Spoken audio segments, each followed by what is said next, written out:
¿Será posible ser feliz en su trabajo? Esa es una pregunta que me hacen constantemente. Muchos de mis coaches vienen a verme justamente porque no encuentran en su lugar de trabajo la felicidad. Sin embargo, siempre me preguntan si esto es únicamente por agentes externos, es decir, ¿depende la felicidad que tú tengas de tus jefes o del ambiente laboral? Pues hay un poco de todo y lo que vamos a descubrir hoy día es justamente cómo ser más feliz en tu trabajo actualmente. Mi nombre es Mauricio Bock, soy tu coach y el día de hoy vamos a tratar esta pregunta. Claves para ser feliz en tu trabajo. Vamos a descubrir algunos aspectos. Pues para poder descubrir cómo ser más feliz en nuestro entorno laboral, te propongo el siguiente agenda. Uno es autoconocerse. El segundo es conocer las necesidades de la empresa, qué necesitan las organizaciones. 3 es nuestra actitud y estrategia en el trabajo y finalmente llevar esto a la acción a través de un plan de acción. Vamos entonces al grano. ¿Qué podemos hacer para conocernos mejor? Pues lo primero es definir qué es éxito para nosotros. Pregúntate, ¿qué es ser exitoso para ti? En realidad esa respuesta es bastante amplia y va a depender mucho de lo que tú quieras conseguir en tu vida. En realidad para mí son 3 aspectos fundamentales. El primero es tu plan de vida, ¿no es cierto? ¿Qué es lo que tú sientes importante en tu plan de vida? Es decir, en tu crecimiento personal acerca de, por ejemplo, tu familia, acerca de tu entorno, las personas que están a tu alrededor. El segundo plano es el plan profesional. ¿Qué es lo que tú quieres conseguir en tu plan de carrera? Realmente hacia dónde quieres llegar. Y el otro también es darte cuenta básicamente de lo que sabes disfrutar en la vida. ¿Qué es lo que te hace a ti sentirte vivo, completo, feliz, ¿no? En mi caso, pues, ¿no? En el plan de vida, pues, está incluida mi familia. En el plan profesional tengo objetivos muy trazados y en lo que sé disfrutar, pues, está mucho de mis pasiones, que es la música, entre otras cosas. Pero vayamos al plan profesional y empecemos a entender cómo puedes tú construir tu plan de carrera. El plan de carrera, en realidad, cuando nosotros terminamos nuestros estudios, ya sea la universidad, ya sea el colegio o en un instituto, pues lo que solemos hacer es empezar desde el día 1, ¿no es cierto? Y ver entonces qué es lo que yo estoy logrando para poder empezar a crecer. Lo que pasa es que cuando nosotros hacemos este tipo de línea de carrera en la vida, pues estamos muy pendientes o muy dependientes de alguna manera del entorno que está a nuestro alrededor, ¿no? Ya sea que nuestro jefe nos dé la promoción, ya sea que nuestro jefe nos diga, mira, yo tengo una línea de carrera para ti y esta es. En realidad necesitamos entender que nuestro plan de carrera tiene que ser bien al revés. ¿A qué me refiero por al revés? Pues vamos a dibujarlo de una manera un poco diferente en esta oportunidad. Pues el factor tiempo definitivamente es algo que va a seguir, es una constante que necesitamos tomar en consideración. Pero para poder hacer nuestro plan de carrera y poder tener éxito en él, pues necesitamos partir en realidad de un plan a mediano o largo plazo. Pongámonos un plan a 10 años, pues, ¿no? 10 años. Entonces, lo que necesitamos entender es qué necesitamos nosotros, qué es lo que nosotros queremos lograr de acá a 10 años. Ponte a pensar, cierra tus ojos e imagínate dónde quisieras estar de acá a 10 años. ¿En qué posición específicamente? ¿En qué rubro? ¿Cuál sería el nombre que tendría tu tarjeta de presentación? Ponte a pensar. Y entonces, si nosotros nos ponemos como un objetivo, ser, por ejemplo, gerente de marketing en una multinacional, pues lo que necesitamos entender es partir de este gran objetivo, que es un sueño de alguna manera, pero ir bajándolo hacia la realidad. Y para bajar hacia la realidad, lo que necesitamos hacer es preguntarnos en retroceso qué debió suceder 2 años antes, por ejemplo, ¿no? Pongámonos acá, 8 años, ¿no es cierto? ¿Qué debió suceder 2 años antes para poder lograr ser gerente de marketing? Pues tal vez hayas tenido que ocupar una jefatura, ¿no? En una empresa importante, pues, ¿no? Una multinacional, por ejemplo, ¿no? Y para lograr ser jefe de marketing de un área, de una empresa multinacional, ¿qué debió suceder? Entonces, tal vez 2 años antes, 6 años. Pues tal vez haber sido jefe de producto, senior, y haberse encargado de algunas campañas, ¿no? ¿Qué debió suceder? Pues 2 años antes, 4 años. Pues tal vez ser jefe de producto, junior. Y 2 años antes, pues tal vez haber sido asistente de jefe de producto y luego entender si estamos en la situación donde quisiéramos estar. Lo que pasa es que muchas veces nosotros no tomamos control en nuestro desarrollo de carrera y necesitamos entender que esto es primordial y que todos estos hitos deben estar acompañados pues a la vez de una serie de competencias que necesitamos desarrollar. Por ejemplo, acá podría ser pues estudios en neuromarketing, ¿no es cierto? Que esto nos puede ayudar tremendamente en esta línea de carrera. Otros temas pues están orientados en lo que es relaciones, ¿no? Con empresas, con clientes, con organizaciones. Otros temas pueden estar orientados en saber entonces cómo empezar a liderar, ¿no es cierto? Y otros conocimientos se van a ir enmarcando. Lo más importante para nosotros es darnos cuenta cuál es esta línea de carrera que quisiéramos para realmente poder ser productivo desde el presente hacia el futuro. Entonces, ¿cómo lo hacemos? Construyendo obviamente lo que yo llamo planes de trabajo o planes de acciones. Entonces, vamos a ir a ver ahora realmente qué es lo que nos importa en cuanto a esto y cómo hacemos esto una correlación con ser feliz en el trabajo. Realmente necesitamos darnos cuenta de cómo todo esto se engrana para poder darle entonces los atributos indispensables y necesarios. Vamos ahí entonces.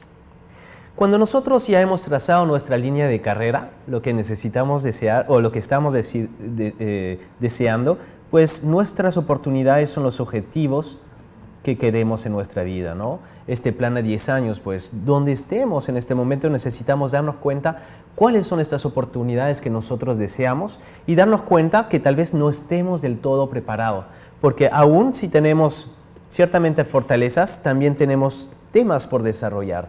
¿Y quiénes son nuestras amenazas? Son aquellas personas que sí están listas para poder optar para estas posiciones. Lo que no podemos hacer es simplemente saber cuáles son nuestras fortalezas y debilidades. Lo que necesitamos hacer es construir básicamente un plan de acción que nos permita pues eliminar estas debilidades para poder entonces construir más fortalezas en el camino. ¿Y cuáles son las fechas que necesitamos?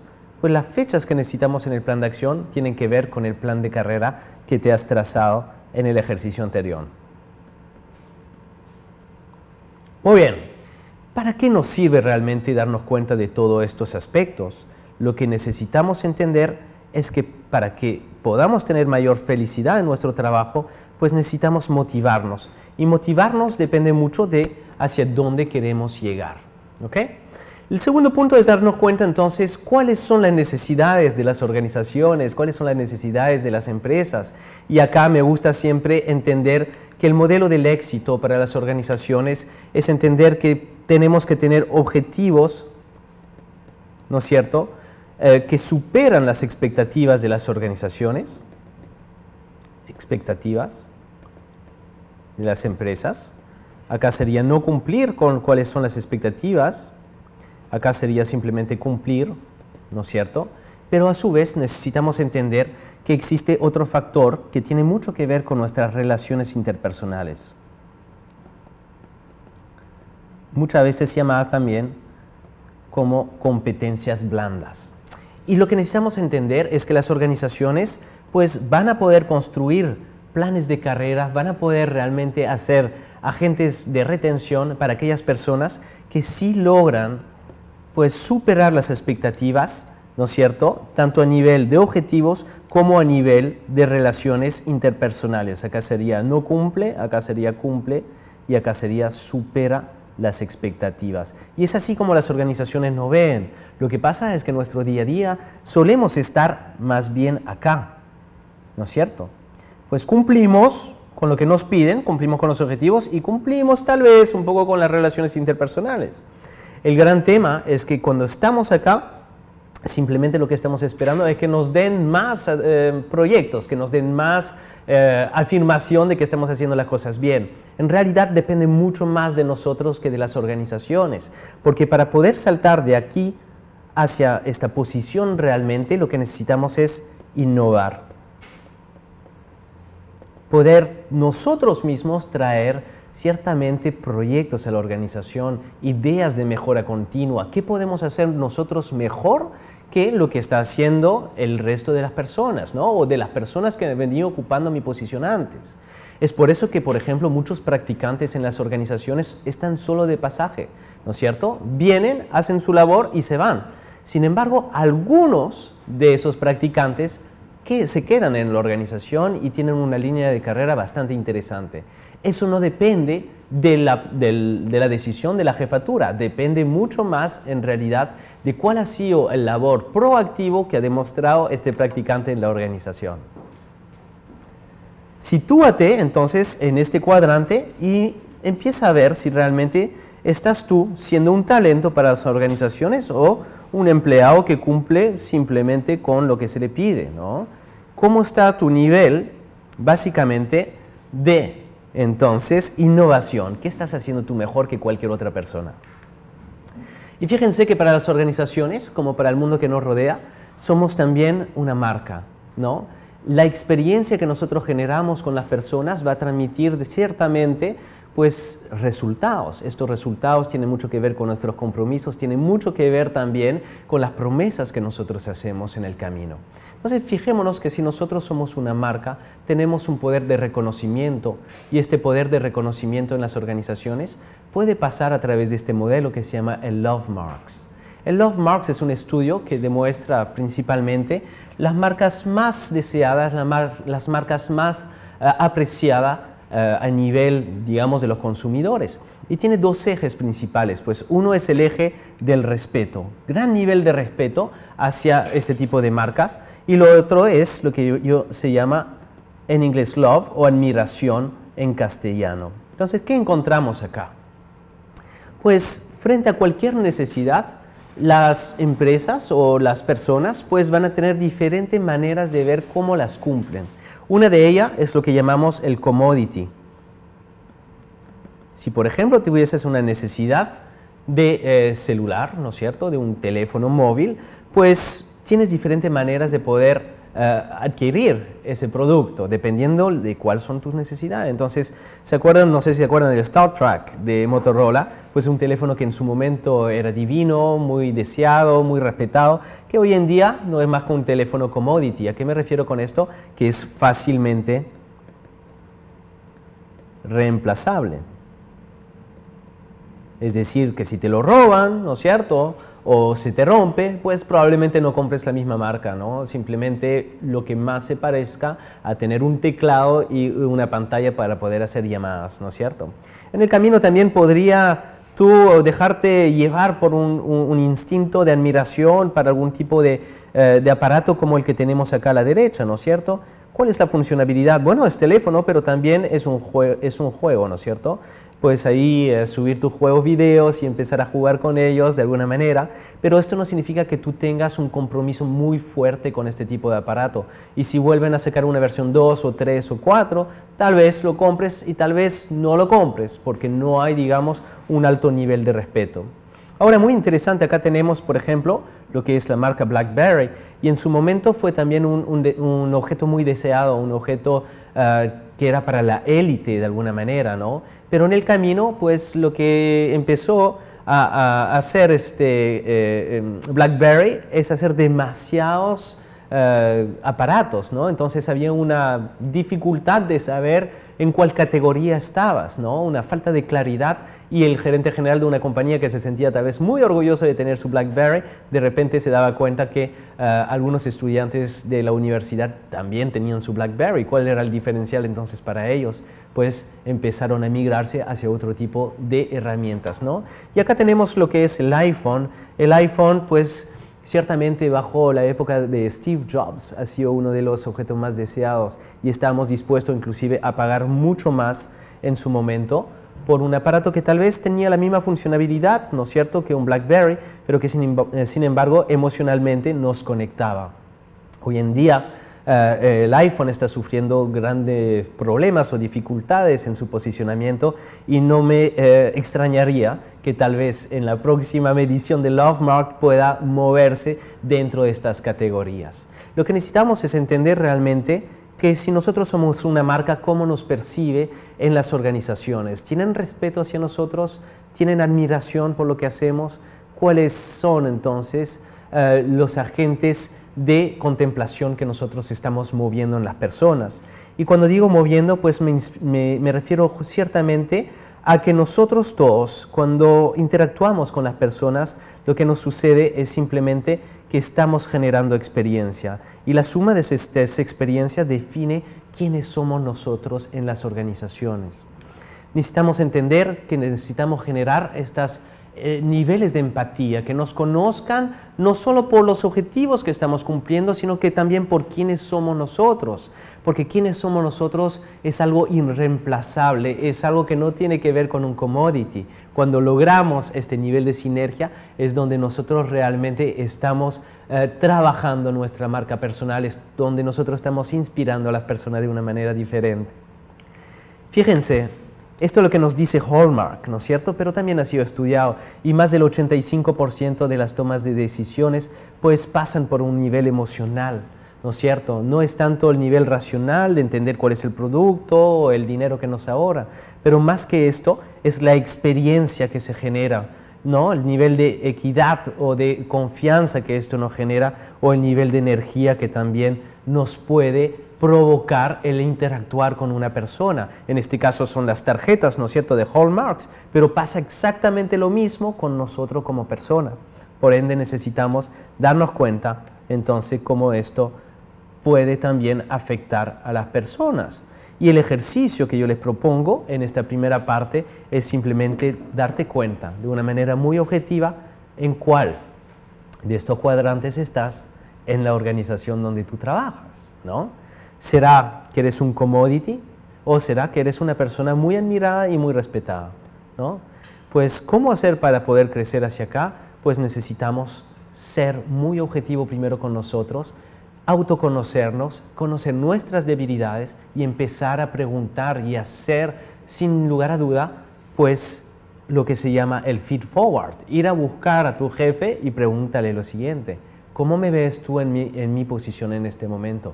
¿Crees tú que estoy capaz de poder enfrentar retos mayores? ¿O qué esperarías tú lograr de parte mía en términos de desarrollo? Para que tú mismo puedas hacer tu análisis FODA y empiezas entonces a construir cuáles son los pasos que tú deseas tomar para avanzar.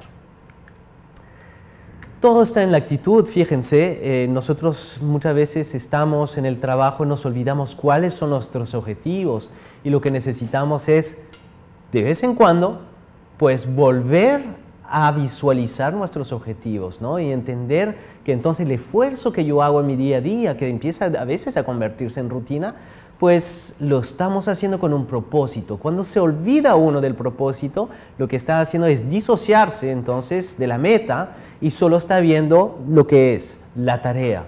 Necesitamos entender cómo nosotros agregamos valor en la organización a través de nuestros atributos y entendiendo cuáles son las necesidades de la organización. Cuando empezamos a hacer esto es donde logramos pues ciertamente mucho más entendimiento de hacia dónde vamos. La actitud tiene mucho que ver con qué puede pasar en nuestro entorno.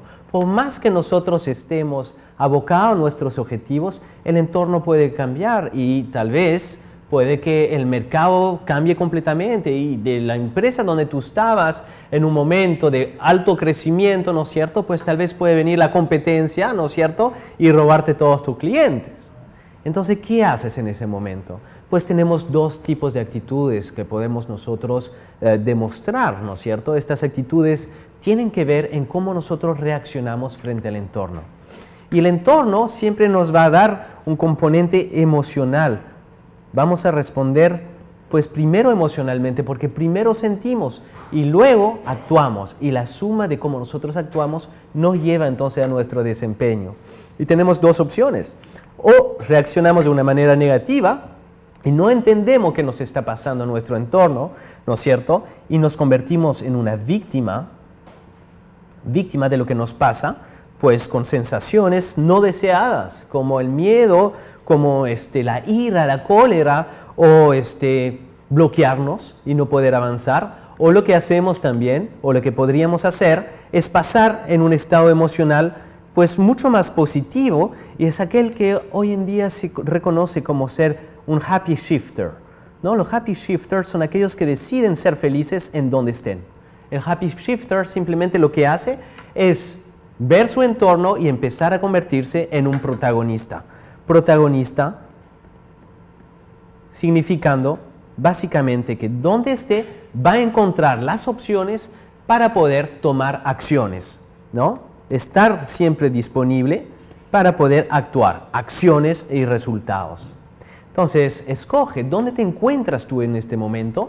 ¿Sientes tú que te estás quejando constantemente? Podrías ser una víctima, ¿no? Tal vez te estás quejando, tal vez estás diciendo, no es culpa mía, ¿no? O yo dependo únicamente de lo que el jefe quiere para mí, ¿no? Y eso sería victimizarse completamente. La otra manera es si tú estás sintiendo que frente a las barreras estás tomando un camino mucho más rápido, entonces estarías más en la parte de ser protagonista o un happy shifter. Mi invitación, obviamente, es que vayas a ser un happy shifter, ¿no? ¿Cómo lo puedes reconocer? Pues simplemente dándote cuenta que frente a la misma situación podemos tomar dos caminos, y esto es la elección, ¿no? O podemos ser víctimas o podemos ser protagonistas. Esto depende únicamente de ti, pero depende mucho más de un componente que se llama la valentía. Con valentía puedes acompañar tus miedos para poder empezar a descubrir una ruta mayor. A partir de ahí, la invitación es que puedas tú construir un plan de acción. Para lograr mayor equilibrio, para lograr mayor felicidad, 3 claves que yo te invito a conocer. Uno es la confianza en uno mismo, saber que uno es capaz de enfrentar las situaciones más críticas en nuestras vidas. El segundo tema es confiar en las relaciones, y confiar en las relaciones significa poder confiar que la organización donde te encuentras está tomando las mejores decisiones, no solo para el negocio, sino que para ti también. Es confiar también en tu jefe. ¿Y cómo logras ese nivel de confianza? Pues simplemente relacionándote mucho mejor con él, haciéndole las preguntas que tú quisieras hacerle. Finalmente, ser y ver la vida en positivo es poder confiar en que el futuro siempre va a ser mejor del que es tu presente. Con esto yo te invito a poder liderar, ¿no?, en cada uno de tus aspectos de la vida, siendo una persona más completa, una persona protagónica, una persona que quiere y logra grandes objetivos. Te invito a seguirme en mi fanpage, Coach Mauricio Bock, o en mi Twitter, @mbockz. Muchísimas gracias y nos vemos muy pronto.